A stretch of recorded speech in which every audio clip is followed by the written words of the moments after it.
Nubahan buat kali keduanya jadi peserta dengan markah tertinggi. Gegar Vaganza 12 minggu yang ke-6. Okey, jom. Menyampaikan lagu Aladin,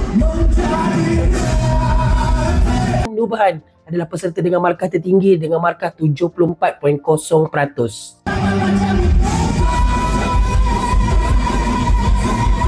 Ramai yang suka sebab ini adalah satu kelainan daripada Nubahan.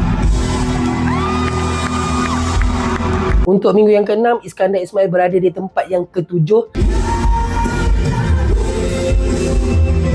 Tapi kita tahu dia akan comeback stronger untuk minggu yang ke-7.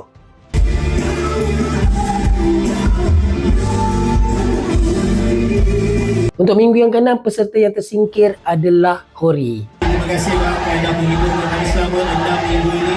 Tersingkirnya Kori hanya tinggal 10 peserta dalam GV12. Untuk minggu yang ke-7, tema yang diberikan adalah mixtape lagu popular daripada tahun 1990 hingga tahun 1999. Satu lagi minggu kita akan sing along ramai-ramai. Korang rasa siapa yang paling cerah untuk jadi peserta dengan markah tertinggi untuk minggu yang ke-7? Letak kat komen. Sedar tak sedar, separuh dah Gegar Vaganza berlangsung. Dramanya, ceritanya, jurinya, pengacaranya, korang semua dan GV sebenarnya memang sedap. Enjoy the show GV12. Bye.